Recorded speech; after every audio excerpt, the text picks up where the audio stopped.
শুভ সকাল বন্ধুরা, তোমরা সবাই কেমন আছো? কাছে এবং দূরে আশা করি যে যেখানে আছো ভালো এবং সুস্থই আছো। আমিও মোটামুটি ভালোই আছি। আজ মঙ্গলবার, এখন ঘড়িতে সকাল 9টা। আমি স্নান করে পুজো দিয়ে ভিডিও শুরু করলাম। এখন বর্ষাটা এইবার কেমন যেন শুরু হয়েছে, একটু বৃষ্টি, একটু মানে 5 মিনিট রোদে আবার 10 মিনিট মনে হয় বৃষ্টি, এই এমনটাই সারা দিন রাত 24 ঘন্টায় হয়ে আসছে। এত মানে খারাপ লাগছে। বৃষ্টি হলে কন্টিনিউ বৃষ্টিটা হয়ে আবার বন্ধ হয়ে গেলে সেটা ভালো হয়।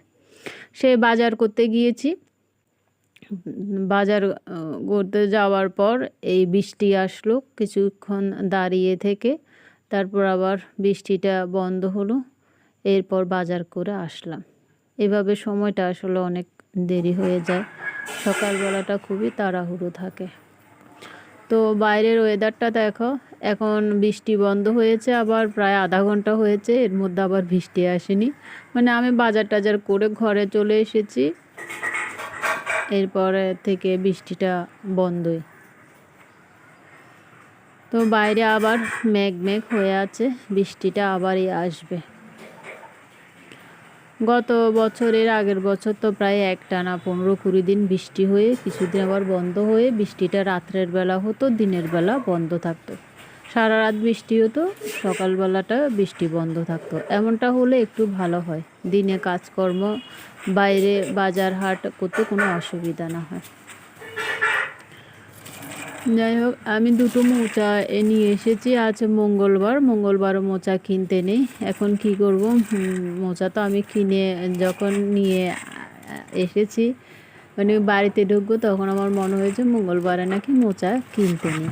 তো মঙ্গলবারে কেন মোচা কিনতে নেই? মঙ্গলবারে মোচা নাকি মঙ্গলবার, শনিবার, মঙ্গলবার এবং অমাবস্যা দিন নাকি তোমার মোচা বাড়িতে নিয়ে আসে না, কিনে নিয়ে আসে না। কারণ এটা একটা প্রথা আছে, কেউ যদি মারা যায় তাহলে ওখানে নাকি কোনো দোষ থাকলে মোচা দিতে হয়। এই জন্য শনি, মঙ্গলবার এবং অমাবস্যাতে নাকি মোচা কিনে না। তো আমি আর ঘরে ঢুকাইনি, আমি বাইরেই তোমার একটা বালতি করে আমি রেখে দিয়েছি। তো আমার আজকে তেমন কিছুই রান্না করা হয়নি, সব রান্না আমার কালকে যেহেতু আমি উপোস ছিলাম, একদম উপোস ছিলাম। তো আমি উপোস থাকলে তোমার নিরামিষও খাই না, মানে ভাত তরকারি আমার খাওয়া হয় না। তো তোমাদের দাদাভাই তবে নিরামিষ ভাত তরকারি খায়, দুপুরবেলা খায় না। তোমাদের দাদাভাই রাত্রে খায়। তো রাত্রের জন্য একটু ছোলার ডাল রান্না করেছি, আর এর আগের দিনে তোমার একটু চানা মশলা ছিল, এটাও চানা মশলার তরকারি। চানা মশলা একটু দুইভাবে রান্না করা হয়েছে, তাই এটার কালারটা একটু ভিন্ন ধরনের হয়েছে। এটা অন্যভাবে রান্না করলাম, এটা অন্যভাবে রান্না করলাম। তো তোমাদের সাথে শেয়ার করা হয়নি, পরে একদিন শেয়ার করব। আর কালকে রাতে তোমাদের দাদাভাই তন্দুরি রুটি নিয়ে এসেছে, তন্দুরি রুটি খাওয়া হয়নি, তো রেখে দিয়েছে। আমি ঘরে বানিয়েছি, তো সেটাই খেলো। আর আজকে সকালবেলা আবার রুটি বানিয়েছি, সেগুলোও আছে। আবার কালকে রাত্রে রুটিও আছে। মানে আজকে তেমন কিছুই আমার রান্না করা হয়নি, সকালবেলাটা শুধু রুটি করেছি 3-4টে, এই সব কালকের ফ্রিজে ছিল। তো যাক, কালকে তো যেহেতু উপোস ছিলাম, বিকেলবেলা একটু করে সাবুদানা আর দুধ খেয়েছি, আর কিছু খাওয়া হয়নি। তো এখন সকালবেলা তো এই জলখাবার খেয়ে নিয়েছি। এখন ঘড়িতে তোমার 11:15 আমার জলখাবার খাওয়া হয়েছে। তো খাওয়ার পর কালকে দাদা জিলিপি নিয়ে এসেছিল আমার জন্য। তো কালকে আমি জিলিপিও খাইনি, জিলিপি যেহেতু তেলে ভাজে, তাই আমি জিলিপিও খাইনি, জিলিপিও রেখে দিয়েছি। তো এখন ভাবলাম এখন একটা খেয়ে নিই। তো জিলিপি খেয়ে তারপর তোমাদের সাথে আবার কথা বলছি।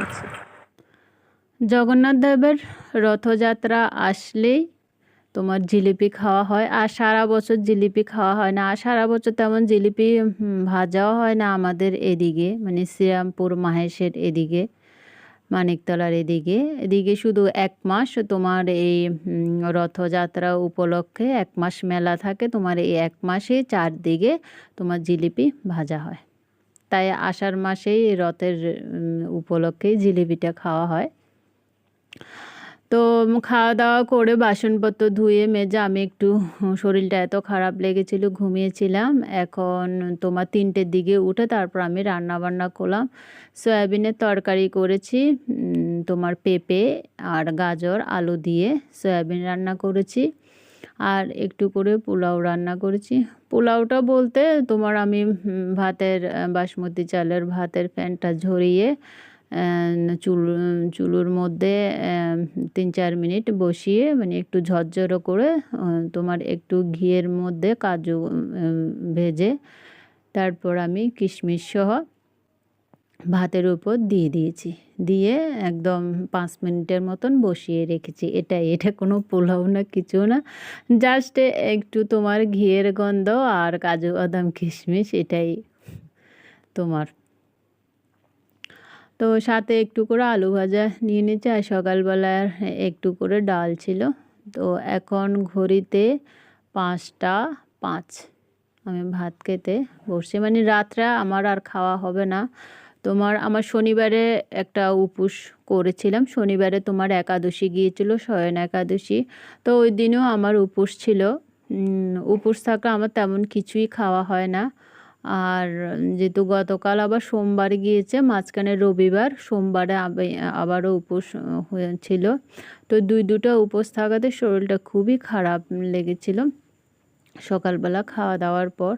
তো একটু ঘুমিয়েছিলাম, ঘুম থেকে 3টা বাজে উঠে তারপর রান্না বান্না করলাম, একটু আলু ভাজি, সয়াবিনের তরকারি আর বাসমতি চালের ভাত নিয়ে বসে পড়েছি। এখন খাওয়া দাওয়াটা সেরে নিই। আগামীকাল দাদা বৃন্দাবন যাবে, তো ওর জন্য একটু রুটি, একটু ভাজি, একটু সেমুই রান্না করব খাওয়া দাওয়া করে, যেহেতু সকালবেলায় বের হয়ে যাবে, সকাল 8টার দিকে চলে যাবে। তো রাতের বেলা করে ফ্রিজে রেখে দেবো, সকালবেলা যাওয়ার সময় নিয়ে যাবে।